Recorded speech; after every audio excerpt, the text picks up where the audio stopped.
ఎస్హెచ్ఓఏపీ TV ప్రేక్షకులకి నమస్కారం.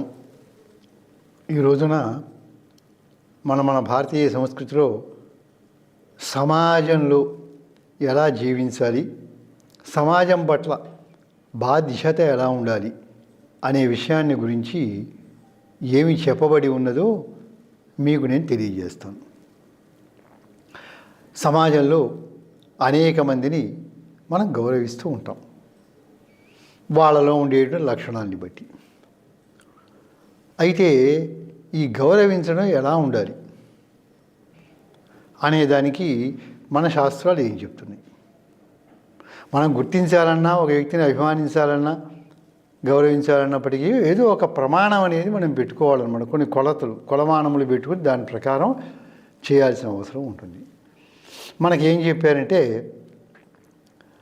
రెండు అంశాలు ఉంటాయి. మనిషికి రూపం ఒకటి ఉంటుంది, గుణం ఒకటి ఉంటుంది. మనం దేన్ని బట్టి వ్యక్తిని గౌరవించాలి అంటే రూపాన్ని బట్టి కాదు. ఒక వ్యక్తికి ఉన్నటువంటి రూపములు, అందచందములు, అలాగే చక్కందనము, సోయగములు, వీటిని విలాసములు, వీటిని చూసి మనం గౌరవించాలి. ఆ వ్యక్తిని దేన్ని చూసి గౌరవించాలి అంటే శాస్త్రాలు ఏం చెప్తున్నాయంటే గుణాన్ని బట్టి గౌరవించండి అని చెప్తున్నాయి. గుణాన్ని బట్టి, ఒక వ్యక్తిలో ఉన్నటువంటి గుణములు ఉంటాయి, మంచి లక్షణాలు, సత్యము, దయ, పరోపకారము, హెల్పింగ్ నేచర్, ఏవో రకరకాల గుణాలు చాలా ఉంటాయి. గుణాలు అనేవి మంచి లక్షణాలు చాలా ఉంటాయి, చెడు లక్షణాలు కూడా చాలా ఉంటాయి. కనుక అతనిలో ఉన్నటువంటి మంచి లక్షణాలని ఆధారంగా చేసుకుని మనం అతన్ని గౌరవించాలి, గుర్తించాలి, అభిమానించాలి, పైకి తీసుకురావాలి. ఈ 4 పనులు మనం చేయాలి. సమాజం బాగుపడాలంటే గుణవంతులైన వాళ్ళందరినీ బయటికి తీసుకొస్తూ ఉంటే సమాజం బాగుపడుతుంది. కనుక వ్యక్తికి ఉన్నటువంటి, ఎవరికైనా స్త్రీ పురుషులకి ఉన్నటువంటి బాహ్యమైనటువంటి రూపాన్ని ఆధారంగా చేసుకుని మనం గౌరవించకూడదు. అంటే బాహ్యంగా ఉండే లక్షణాలు ఏవైనా సరే, ఒక వ్యక్తి మంచి సౌందర్యంతో ఉన్నారని కానీ, లేదా ధనవంతులని కానీ, లేదా భూస్వాములని కానీ, లేదా పలుకుబడి ఉన్నవాళ్ళు కానీ, ఇలా ఏవైనా ఇతర కారణాల వలన మనం గౌరవించాలా? లేకపోతే గుణాన్ని బట్టా అంటే గుణాన్ని బట్టి మాత్రమే గౌరవించండి. భూస్వామి కావచ్చు, కాకపోవచ్చు, అందగాడు కావచ్చు, కాకపోనవచ్చు, విద్యావంతుడు కావచ్చు, కాకపోనవచ్చు, అలాగే ధనవంతుడు కావచ్చు, కాకపోవచ్చు. కానీ మనం దేన్ని బట్టి ఇస్తాం అయితే కావచ్చు, కానీ మనం గుర్తించవలసింది గుణాన్ని బట్టి మాత్రమే మనుషులకి గౌరవం ఇవ్వండి అని మన శాస్త్రాలు చెబుతున్నాయి. ఒకవేళ వాళ్ళు ధనవంతులు, భూస్వాములు అయి ఉండి, పలుకుబడి ఉన్నవాళ్ళు అయి ఉండి, గుణములు కూడా ఉంటే అప్పుడు అభ్యంతరం లేదు. ఆ గుణాన్ని బట్టి మనం గౌరవిస్తున్నాం. ఎందుకు గౌరవిస్తున్నాం అంటే ఆయనలో ఉండే మంచి లక్షణాన్ని బట్టి. ఆయన ధనవంతుడు, కోటీశ్వరుడు అయితే కావచ్చు, అది వేరే విషయం. కనుక గుర్తింపు అనేది గుణాన్ని బట్టి ఇవ్వాలి అని మన శాస్త్రాలు చెప్తున్నాయి. ఇది ఏ అన్నమాట, అంటే ఏబిసిడి అన్నట్టుగా ఏ పాయింట్. అలాగే రెండోది, దేన్ని బట్టి డబ్బు బాగా ఉంది అని చెప్పి మనం గౌరవించాలా? లేకపోతే సుఖపడుతున్నాడు, భోగము అంటే సుఖము అని అర్థం అండి. సుఖపడుతున్నాడు అని మనం గౌరవించాలా అంటే శాస్త్రం ఏం చెబుతుందంటే ఎంత సుఖపడుతున్నాడు అని అడగమంటున్నాడు ఒక వ్యక్తిని, అంతేగాని ఎంత ధనం ఉంది అని కాదు అర్థం. ఎందుకంటే కోట్ల ఆస్తి ఉండవచ్చు, మంచిది. అయితే అతను సుఖపడుతున్నాడా? సుఖపడుతూ ఉంటే ఓకే, సమస్య లేదు. సుఖపడుతూ ఉంటే కాదని అనమని కాదు, సుఖం ఉండాలి. అంటే ఎంతో ధన సంపాదన అవి చేసి అన్నీ ఉండి కూడా చివరికి సకాలంలో ఆహారం తీసుకోలేరు, అజీర్ణం, గ్యాస్ట్రిక్ ట్రబుల్, సకాలంలో తిండి ఉండకపోవటం, అలాగే అన్ని పదార్థాలు తినలేకపోవటం, మధుర పదార్థాలు తినలేకపోవటం, అలాగే మనకి కూరగాయలు, చట్నీలు ఇవి తినలేకపోవటం, ఇది నాకు పడదు అనుకుంటూ ఉంటారు సహజంగా. అంటే అనారోగ్య కారణాల వల్లనే అనుకుందాం ఎవరైనా సరే. అలాగే మనం నిద్రపోతున్నాడా? నిద్ర పట్టడం లేదండి అంటాడు. కనుక వాటి వలన మనం గుర్తించక్కర్లేదు. దేన్ని బట్టి అంటే అడగవలసింది ఏమడగాలి? ఆయన దగ్గరికి వెళ్తే మీకు ఎంతమంది అండి, మీరు ఎలా ఉన్నారంటే సుఖపడుతున్నారా, అన్ని పదార్థాలు తింటున్నారు కదా, తింటున్నాడు, అన్నీ జీర్ణం అవుతున్నాయి కదా, జీర్ణం అవుతున్నాయి, హాయిగా రాత్రి నిద్రపోతున్నారా? చక్కగా నిద్రపడుతుంది. అనారోగ్యాలు ఏం లేవు కదా? లేవు. అదే మానవుడికి కావలసినటువంటిది. దాన్ని అడగాలి. ఏమంటే చక్కగా నిద్రపడుతున్నా, ఆహారం బాగుందా, సంతోషంగా ఉన్నారు కదా, అనారోగ్యాలు ఏం లేవు కదండి, ఇప్పుడు ఆరోగ్యంగా ఉన్నారు అని ఇవి అడగాలి మనం ఎవరినైనా సరే మనుషుల్ని. అంతేగాని ఎంత డబ్బు ఉందండి అనేటువంటిది కాదు. డబ్బు ఉండవచ్చు కానీ కడుపు నిండా తిండి లేకపోవచ్చు, నిద్ర లేకపోవచ్చు అని అనేక కారణాల వల్ల. కనుక ఒక మనిషి వేళకి తినటం, ఆరోగ్యంగా ఉండటం, నిద్రించడం, ఆదర్శవంతంగా ఉండటం ఇవి కావాలి అని కోరుకోవాలి ప్రతి మనిషి. మనం ఇవి ఉన్నాయా అని చెప్పి పక్క వాళ్ళని కూడా అడగాల్సిన అవసరం ఉంటుందన్నమాట. అలాగే 2 అంశాలు, బి అయిపోయింది. సి 2 అంశాలు. ఒకటి ఎక్కువగా అర్హతలు ఉంటాయి, క్వాలిఫికేషన్స్ ఉంటాయి, చదువులు బాగా పరిపక్వత స్థితి ఉండటం అనేది ఒకటి. 2 అంశాలు. మనం ఎక్కువగా డిగ్రీలు క్వాలిఫికేషన్స్ ఉన్నాయి కదా అని చెప్పి మనం ఆ వ్యక్తిని గౌరవించాలా లేదా? అంటే అతన్ని అగౌరవపరచమని కాదు చెప్తున్నది, దానికి ప్రాముఖ్యం ఇవ్వాలా? లేకపోతే పరిపక్వత, తను చదివిన చదువు అంతా కూడా పరిపక్వతకి వచ్చిందా లేదా? ఎంత చదివాము అనేది కాదు, ఎన్ని గంటలు చదివాము అనేది కాదు, ఎన్ని డిగ్రీలు సంపాదించాము అనేది కూడా కాదు. మనకు కావాల్సింది ఏంటి?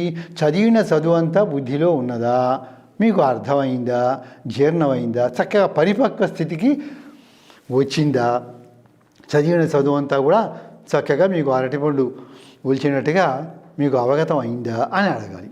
అలా అవగతం అయితే అప్పుడు అది అడగాలి మనిషి దగ్గరికి వెళ్ళి. ఏమని మీరు ఫలానా చదువుకున్నారంటే చదువులో ఎంత వంట పట్టింది? ఎంతో చదివి ఉండొచ్చు మనం, అంతా మనకి వంట పట్టి ఉండకపోవచ్చు. కానీ మీకు అలాంటి విషయాలు కాకుండా చక్కగా అవగాహనకి వచ్చి మీకు ఆనందాన్ని ఇచ్చేట్టుగా ఎంత విషయం ఉందండి అని మనం అది అడగాలి. అంతేగాని ఎన్ని అర్హతలు ఉన్నాయనేటువంటిది కాదనమాట. కనుక ఆ రెండింటికి మనం ఆలోచిస్తే ఏది అడగాలి అని ప్రశ్న.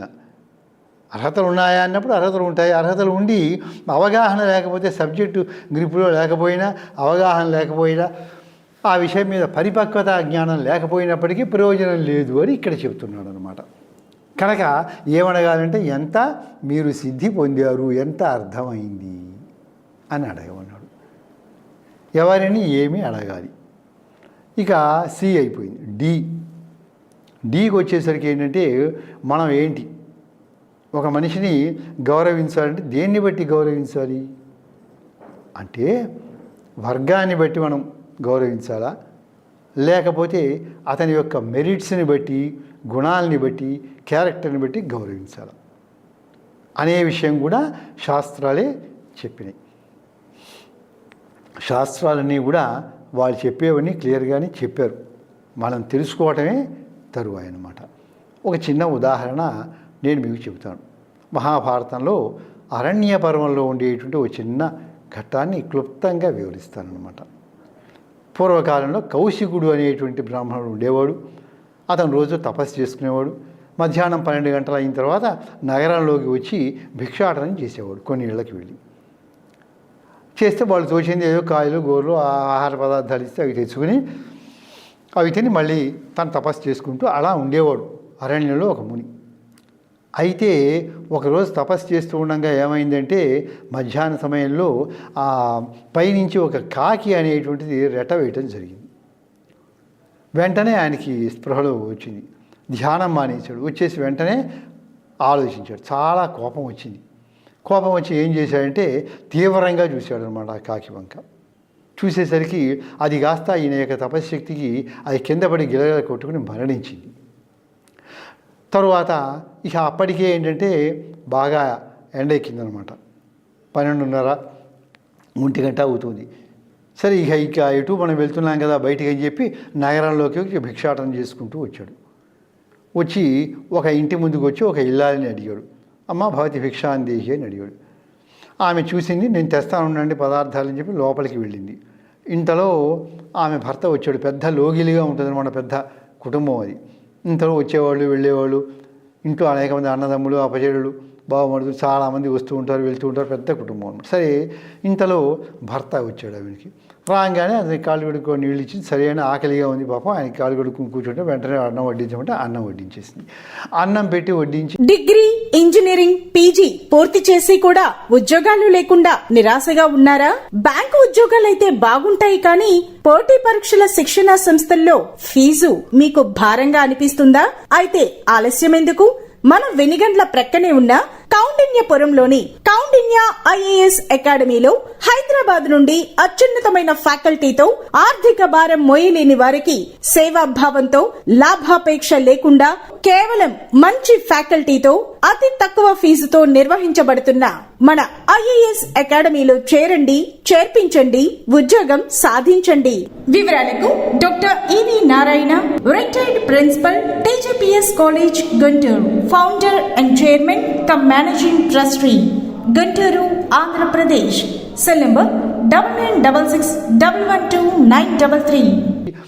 తింటూ ఉండగా టక్కన గుర్తుకొచ్చింది ఆవిడికి. అరే బయట మనం ఒక మనిషికి ఆహారం పెడతామన్నాం, మర్చిపోయామే అని గుర్తుకొచ్చింది. వెంటనే ఏం చేసిందంటే ఆ పదార్థాలన్నీ కూడా పళ్ళెల్లో అన్నీ పేర్చుకుని చక్కగా అన్ని పదార్థాలు తీసుకొచ్చి భిక్ష వేయటానికి వచ్చి, స్వామి మన్నించండి, ఇదిగో భిక్ష అని చెప్పింది. ఇది కౌశికుడికి కోపం వచ్చింది. నన్నేమో ఉండమని చెప్పావు, నువ్వు లోపలికి వెళ్ళి ఇంకో పని చూసుకుని తీసుకొస్తున్నావు, నువ్వు ఆలస్యం చేస్తున్నావు, ఇలా అయితే ఎలా కుదురుతుంది, ఇదే నా భిక్ష పెట్టడం అంటూ తీవ్రంగా చూశాడు. అప్పుడు ఆ స్త్రీ ఏమందంటే, కౌశిక, నువ్వు అడవిలో తపస్సు చేసుకుంటూ ఉంటే ఒక కాకి రెట్ట వేసిందని చెప్పి కాకిని తీక్షణంగా చూసావు, అది మరణించింది, అది ఒక కొంగ అని కూడా ఉన్నది ఒక చోట. ఆ కొంగ పక్షి అనమాట, ఓ పక్షి, ఆ కొంగ కాస్త మరణించింది, అది వెంటనే కిందపడి. నాకు ఆ విషయం తెలుసు, కానీ నువ్వు కోపంగా చూసినంత మాత్రం చేత నేనేమీ బాధపడను, నాకేమీ తగలదు, శాపం ఏమి తగలదు, అది నేనేం కొంగని కాదు అని అనేసరికి ఒక్కసారిగా ఆశ్చర్యపోయాడు. ఎక్కడో అడవిలో జరిగిన సంఘటన ఈమెకి ఎలా తెలిసింది అని అర్థం కాక, అమ్మ పొరపాటు అయిపోయింది నాకు అని ఆహారం తీసుకుని ఏమన్నాడంటే, అమ్మ నాకు ధర్మాలేమీ తెలియటం లేదు, ధర్మ సూక్ష్మాలని నాకు చెప్పు అని అడిగాడు. ఆవిడేమందంటే, నాయన నేను కాదు నాయన చెప్పేది, నువ్వు మిథిలా నగరానికి వెళ్తే అక్కడ ధర్మవ్యాధుడు అని ఒక ఆయన ఉంటాడు, ఆయన చెప్తాడు నీకు కావాల్సిన ధర్మ సూక్ష్మాలన్నీ కూడా అన్నాడు. ధర్మాలు వేరు, ధర్మ సూక్ష్మాలు వేరు. ఆ పతివ్రత అలా చెప్పగానే సరేనమ్మా వెళ్ళొస్తానని చెప్పి మిథిలా నగరానికి వచ్చాడు. వచ్చి నగరం అంతా తిరుగుతూ వచ్చి ధర్మవ్యాధుడు ఉంటాట, ఇక్కడ ఏం చేస్తుంటాడు, ఎక్కడ ఉంటాడు, ఏంటి అని చెప్పి అడుగుతూ ఉంటే అతని కీర్తి ఊళ్ళో అందరికీ తెలుసు. ధర్మవ్యాధుడి గురించి నగరంలో అందరికీ తెలుసు అనమాట. అందుకని వినంగానే ఫలానా ఇలా వెళ్ళాడని వాళ్ళు కొంత గైడెన్స్ ఇచ్చారు. దాని ప్రకారం వెతుక్కుంటూ వెళ్ళి ఓ చోటికి వెళ్తే ఒక ఆయన వచ్చి చూపించాడు, నేను చూపిస్తాను అని చెప్పి దూరంగా నిలబడి, అదేనండి ఆ కొట్లో కూర్చున్న అతనే ధర్మవ్యాధుడు అని చెప్పి వెళ్ళిపోయాడు. ఆ కొట్లో అతను ఏం చేస్తున్నాడంటే మాంసం అంతా కూడా అమ్ముతున్నాడు. దూరంగా జనమేమో మూగి ఉన్నారు. సరే అక్కడంతా మాంసం అంతా అమ్ముతున్నారు కదా, అంతా తగ్గిన తర్వాత వెళ్దాంలే అని దూరంగా నించుని అడిగాడు తెచ్చిన ఆయన్ని, అతనే నా ధర్మవ్యాధుడు అంటే అతనే అని చెప్పారు. సరే కొంతసేపటికి అందరు వెళ్ళిపోయారు, ఎవరు లేరు కొట్టు దగ్గరికి. అప్పుడు నడిచి వచ్చి, నువ్వే నా ధర్మవ్యాధుడివి అని అడిగాడు. స్వామి రండి, మీ పేరు కౌశికుడు కదా, ఆ నగరంలో మీరు ఆ తపస్సు చేసుకుంటూ ఉంటే ఒక కొంగ ఈ రకంగా చేస్తే మీరు భస్మం చేశారు. తర్వాత నగరానికి భిక్షకు వస్తే ఒక ఫలానా స్త్రీ ఒక పతివ్రత ఈ రకంగా చెబితే ఆవిడ చెప్పింది కదా అని నా దగ్గరికి మీరు వచ్చారు కదా, నాకు తెలుసు, రండి కూర్చోండి అన్నాడు. అనేసరికి ఆశ్చర్యపోయాడు కౌశికుడు, ఈ విషయం ధర్మవ్యాధుడికి ఎలా తెలిసింది అని. సరే రండి, కొట్టు కట్టేసి ఇంటికి వెళ్తున్నాం రండి అని ఇంటికి తీసుకెళ్ళి ఆసనం మీద కూర్చోబెట్టి కాళ్ళు కొడుకోవడానికి నీళ్ళు ఇచ్చి, మంచి నీళ్ళు ఇచ్చి, పండు తాంబూలం ఏవో ఇచ్చాడు. ఇచ్చి గౌరవించిన తర్వాత అడిగాడు, నాయన ఏమిటి చెప్పు, నీ దగ్గరికి పంపించింది ధర్మాల గురించి అంటే. చాలా ధర్మాలు చెప్పుకుంటూ వచ్చాడనమాట. నేను తల్లిదండ్రుల్ని సేవిస్తాను, వాళ్ళకి ఆహారం పెట్టిన తర్వాత చేస్తాను, ఇంట్లో అందరూ తిన్న తర్వాత తింటాను, నేను వాళ్ళకి ఇచ్చిన తర్వాత మిగిలిన దాంతో నేను జీవిస్తాను, అవశిష్టైన వర్తయ్యే అని తింటూ ఉంటాను, నేను ఇలా సేవ చేస్తాను, అలా చేస్తానని చాలా ధర్మాల గురించి ఆయన చెప్పు. నేను ఎవరిని కూడా హింసించను, సత్యమే మాట్లాడతాను అని అనేక ధర్మ సూక్ష్మాలన్నీ కూడా ఆయన అన్నీ చెప్పాడు. చెబితే అన్నీ విన్న తర్వాత కౌశికుడు ఏం చేశాడంటే లేచి ఆయనకి నమస్కారం చేశాడనమాట. అంటే హీ సర్కమాంబులేటెడ్ అరౌండ్ హిమ్ అండ్ వెంటవి అనమాట. ఆయన ప్రదక్షిణ చేసి నమస్కారం చేసి వెళ్ళి వస్తాను నేను అని చెప్పి తిరిగి వచ్చేసాడు అనమాట. ఇది మహాభారతంలో వ్యాసుడు అరణ్య పర్వంలో చెప్పాడు. దీన్ని బట్టి మనకి ఏమని తెలుస్తున్నది? దేనిని బట్టి ఎవరిని గౌరవించాలి అంటే మనం ఏ వర్గంలో ఉన్నామనేటువంటిది కాకుండా ఆ వ్యక్తికి ఉండే గుణాన్ని బట్టి గౌరవించండి అని దీంట్లో తెలుస్తుంది కదా. ఎందుకంటే తపస్సు చేసుకునేటువంటి కౌశికుడు వచ్చి మాంసాన్ని అమ్ముకునే వ్యక్తి దగ్గరికి వచ్చి అతని దగ్గరికి వెళ్ళి వినయ విధేయతలుగా తనకి తెలియని ధర్మ సూక్ష్మాలన్నీ కూడా తెలుసుకున్నాడు. విశేషం ఏంటంటే ఏ మానవుడైనా అన్నీ నాకు తెలుసు అని అనుకోకూడదు అహంకారంతో. అలా అనుకోకుండా తాను తెలియని విషయాన్ని తెలుసుకుంటాం. అంటే తెలియని విషయాన్ని తెలుసుకుంటాం అనుకోకపోతే మానవుడికి అభివృద్ధి లేదు. అందుకని కౌశికుడు తనకి తెలియని విషయాలు తెలుసుకోవడానికి శ్రమపడి వీళ్ళందరినీ దాటుకుంటూ వచ్చి చక్కగా అన్ని సంశయాలు పోయే విధంగా తెలుసుకుని వెళ్ళాడు అనమాట. కనుక ఈ కథలో ఏం చెప్పాడు? తపస్సు చేసుకునేటువంటి ఋషి అయినా అంతకంటే కూడా ఒక మాంసం అమ్ముకునే వ్యక్తి దగ్గరికి వచ్చి ధర్మాధర్మ నిర్ణయాలన్నీ తెలుసుకుని వెళ్ళాడు అని చెప్పడం చేత వ్యాసుడు మనకి ఏమని చెప్తున్నాడు? దేన్ని బట్టి గౌరవించాలి అంటే వ్యక్తికి ఉండే గుణాన్ని బట్టి మీరు గౌరవించండి, కానీ ఆయన యొక్క చేష్టల్ని బట్టి వర్గాన్ని బట్టి కాదు అనే విషయాన్ని మనకి వ్యాస మహర్షి చెప్తున్నాడు. అందుకని గుణం పురుషస్వ మా రూపం, శీలం పురుషస్వ మా కులం, భోగం పురుషస్వ మా ధనం, సిద్ధిం పురుషస్వ మా విద్యాం అని చెప్పారనమాట. కనుక దేన్ని బట్టి అడగాలి అంటే అక్కడ చెప్పాడనమాట. శీలం పురుషస్వ మా కులం, ఆయన ఏదికి చెందినటువంటి వాడు, ఏం చేస్తూ ఉంటాడు అనేది మనకు కాదు కావాల్సింది. మనకు కావాల్సింది ఏంటి అంటే అక్కడ ఏం కావాలి? ధర్మం కావాలి, శీలం కావాలి, అంటే క్యారెక్టర్. ఆయన యొక్క క్యారెక్టర్కి వాల్యూ ఇవ్వండి అని. సమాజంలో దీన్ని తెలుసుకున్నట్టయితే సమాజం పురోగతి అన్ని రంగాల్లో కూడా. మరి చక్కగా అర్హత మెరిట్ ఉన్న వాళ్ళేమో రానివ్వకుండా ఎక్కడికక్కడ చేస్తూ ఉంటాం. అది లేనటువంటి వాళ్ళందరూ కూడా రకరకాల స్థానాల్లోకి వస్తూ ఉంటాం. సమాజంలో జరుగుతుంది. పాతకాలంలో కానీ ఈనాడు కానీ ఏనాడైనా సరే అర్హత ఉన్న వ్యక్తులు వెనక్కి నెట్టడం, అర్హత లేని వాడు ఏదైనా వాళ్ళ యొక్క కోరికల కోసం, ఆకాంక్షల కోసం, రకరకాల ప్రయోజనాల కోసం అని చెప్పి వాళ్ళని నెట్టి రానివ్వకుండా చేయటం, ముందుకు వెళ్ళటం కూడా అన్ని రంగాల్లోనూ జరుగుతున్న విషయం మీకు అందరికీ తెలిసినటువంటిది.